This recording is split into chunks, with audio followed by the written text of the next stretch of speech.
Perfected Maelstrom Arena Weapons. It's finally happening. Brian Wheeler just released the Update 26 combat preview. Let's check it out. Greymore PTS will be next week. I will be releasing a buttload of videos just to showcase all the new features and so on. So make sure to subscribe. And if you want to see me live stream it, twitch.tv/alcasthq. Make sure to give me a follow over there. It's gonna be a great year. Let's see what they have to say. There is other nice things here, so let's see. Greetings, gang. We would like to take a moment to share a preview of combat updates coming with update 26. The full list of changes will be revealed with the patch notes next week, but for now we would like to provide some insight on our goals. This update is primarily focused on reinforcing itemization standards, improving quality of life for werewolves, and for adjustments regarding PvP balance. As many of you are already aware, the team recently experimented with some significant changes to light and heavy attacks. We would like to again thank everyone who participated in the off-cycle PTS test of those changes, and remind you all that those changes will not be included with update 26.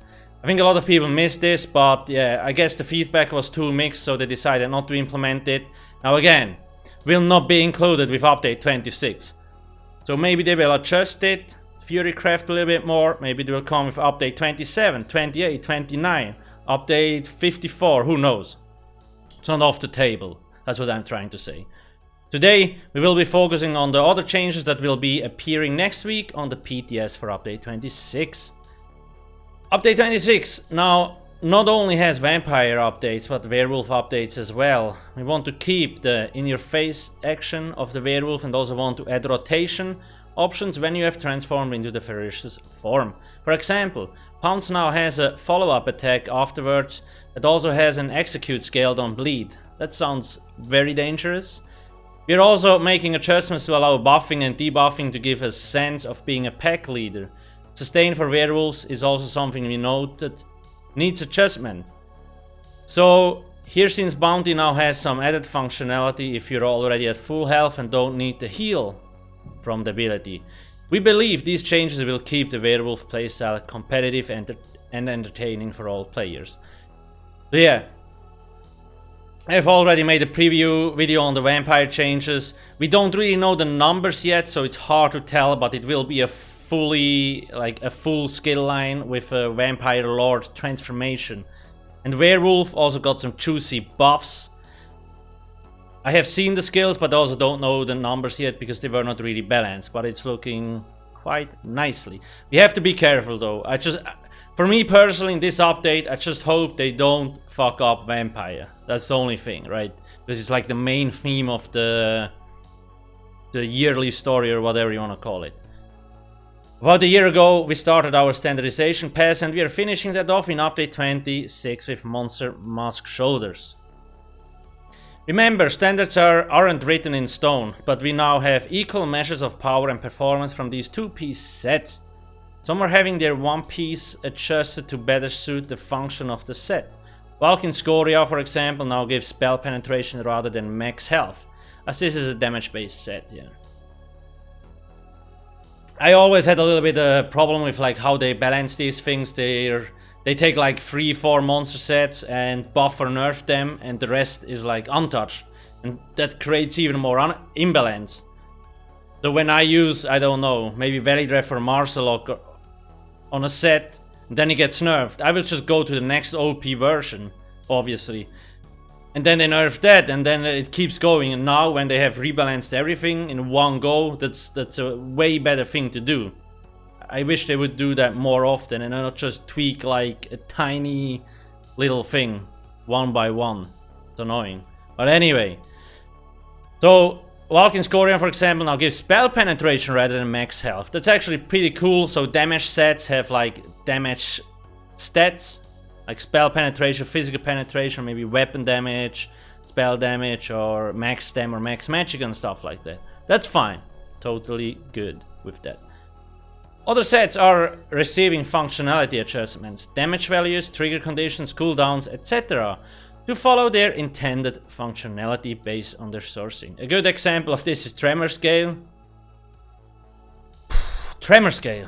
Okay, enemies hit by the damaging effect of this ability are no longer snared. Thank God. But instead have their physical resistance reduced. Okay. To help with performance, some sets are having their chance to proc removed and instead now have a cooldown. Again, we will look at Tremor Scale as an example. We are removing the proc chance from this set and increase the cooldown damage. Note that because the cooldown is increasing, the damage is also increasing. That's kinda dangerous if you increase the proc damage in one go. But even more, is this a unique buff or is it like debuff, or is this like major fracture? If it's a unique physical like resistance debuff, it will be abused. It will be used in PV because it's super OP. But we have to see how long the cooldown is, what's the value on it, and so on. But yeah, otherwise it's gonna be juicy as hell. Interesting. I guess it's just important to give them good feedback. That's another thing. If you're actually playtesting on the PTS, make sure to use the in-game reporting tool. Complaining on the forum won't help anything. First off, probably nobody will read it because nobody knows whether you actually tested it or you're just complaining. So make sure to test the things in the game and use the report tool. Then it will actually also go to the right developers that are responsible for that like mechanic or function or whatsoever. And most likely you also know that you tested it because you're actually playing the game. Forum is always a little bit tricky. Anyway. Continuing on itemization, we are also introducing perfect veteran Maelstrom and perfect Dragonstar Arena Weapons. Beautiful. This has been a long-standing request by the players. And it finally brings these two arenas up to par with others that perfected versions. These are earned by completing veteran mode in each of those arenas and will have additional bonus, much like other perfected sets. Okay. Completing Maelstrom or Dragonstar Arena will now grant blue versions of the non-perfected weapons from these arenas. In this pass we are making a few adjustments to all arena weapons to meet standards. Okay, so it looks like basically everybody has now access to a Maelstrom bow or a Maelstrom staff. Just need to do the normal mode, and the normal mode is very easy. So I guess it's a lot easier to get these really powerful weapons. But if you want the perfected one, you still need to do veteran, so it's a good trade-off. I like it. And they also seem to standardize to meet the standards. One example of this is the Black Rose Prison weapon set Spectral Cloak. This item set now increases your damage done and reduces your damage taken whenever you deal damage with Blade Cloak, rather than granting major protection for 3 seconds after casting. That sounds even more... that sounds even stronger than what it is right now. So the buff activates every time it actually like ticks on the enemy. Okay, we have to see what the numbers are. If it's like 2-3%, whatever. If it's 10-15%, that's gonna be hella juicy. This fits the concept of Blade Cloak as it deals with damage as well as protection. That makes sense. I actually wonder, I guess that means also they will change. In Asylum Sanctorium, they made it so like the perfect weapons are like 5% better or something like that, and that was kind of shitty. And then afterwards they introduced like, okay, the unique bonus will stay the same, but it will get a one-piece bonus if it's like the perfected weapon, and the imperfect one doesn't have a one-piece bonus. So hopefully they will make that like the same on all these things. That would be nice, because then it also doesn't really matter whether you use the perfect or the imperfect version. For example, like on the Asylum destruction stuff, the imperfect version is way worse than the perfect version. That would really actually balance it out and make it more accessible to more players. Lastly, in this update we are making some small adjustments to critical resistance and healing effect in PvP specifically. Over the years we have seen healing become quite volatile in PvP with the ability to negate a high amount of damage in just one ability cast for many players at once. This isn't just one ability that causes this type of health bar swing, so we are making adjustments to Battle Spirit, which now reduces healing taken by 60 instead of 50. Okay. I'm not... Well, I guess it... Fine, but does it solve the issue? Become quite volatile in PvP with the ability to negate a high amount of damage in just one ability cast. Well, it heals you, it doesn't negate the damage. What reduces the damage is fucking blocking, dodge rolling. I don't think it will really solve... Perma blocker build, like if you're on a Magical Templar and you have sword on board and you block, you're getting so little damage, you can just heal back up. So this might just cripple like non-perma blocker or heal bot builds more than it actually does the one that it should, like, I guess. Hard to tell. There's a few abilities that really overperform anyway, so gotta test and see how it goes. It's not like 80 or 90, so it's a small increase in the like reduction, so it should be fine. But again, blocking and dodge rolling, you can negate so much damage, it's crazy. Like especially blocking, you're not gonna die. If you block and you heal, there is no way you can die. But anyway, we will see. At least they're trying something, so it's better than nothing. Gearing up for PvP isn't a simple task because of the need for critical resistance. Yeah, everybody basically slaps on impen and then we're good to go. The other issue regarding itemization in PvP is that it's very limiting due to the need for building critical resistance. This means other popular traits and builds aren't as viable in PvP unless you're a glass cannon or top end player. To bring more viable stat and set combinations into PvP play, we are now granting a baseline critical resistance. In conjunction with the change, we are making several adjustments to item sets which grant critical resistance. Does it mean they're nerfing them, or like... We also are making changes to the impenetrable trait by reducing the value. Okay, so they're trying to reduce the impenetrate values of like traits and sets, but then give us like a base level.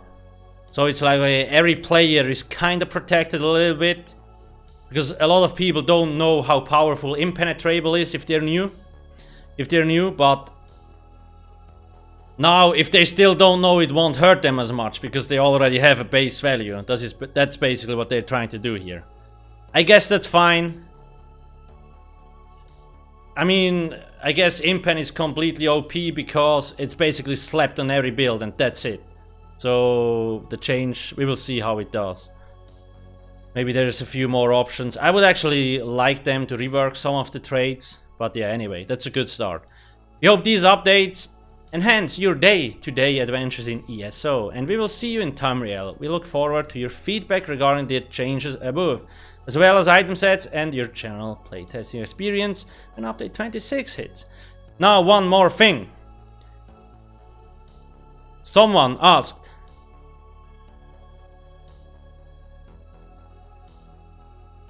Werler coming in hot with the first question. So does this mean everyone have to refarm their all-time favorite Maelstrom Arena? That's a very good question, and the answer is your current Maelstrom and Dragonstar weapons will not be automatically upgraded to perfected versions. That means to get perfected versions, you have to farm Maelstrom Arena again. Isn't that exciting? I mean, what else you gonna do? Spend money on housing? Now you can't because you have to grind Maelstrom Arena.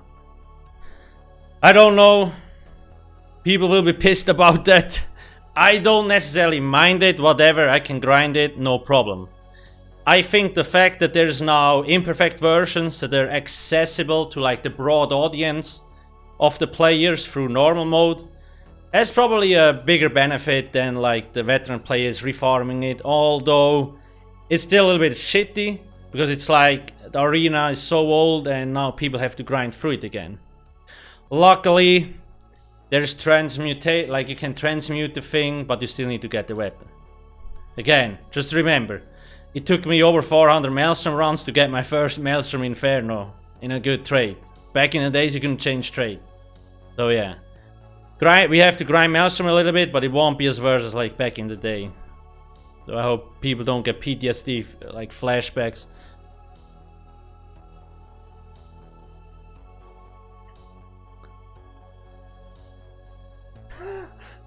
I have no dots.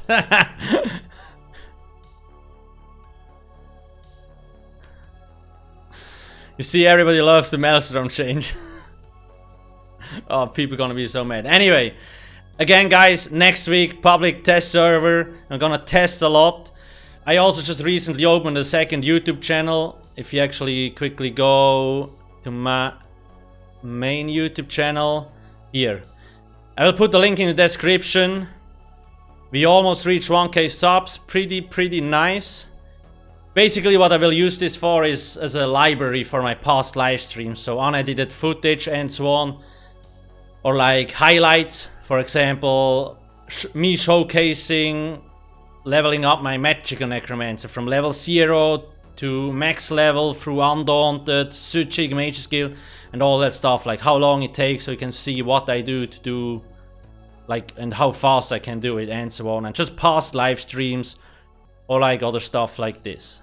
So yeah, there's a lot of things. So make sure to maybe also subscribe to this one, I would appreciate it. And yeah, usually if you have any questions, ask in the comment section below, or on twitch.tv/alcasthq. When I live stream, the biggest chance for me to answer you, or like where I can answer a question, is usually when I live stream, because people constantly ask questions and so on, and then I'm just in the flow. Anyway, I'm gonna pop out. Let me know in the comment section below, what do you think about the Maelstrom perfected versus imperfected change? Does it make sense? Would you like to get the perfected? Do you hate the change? Let me know. Thanks for watching. Have a great weekend. See ya.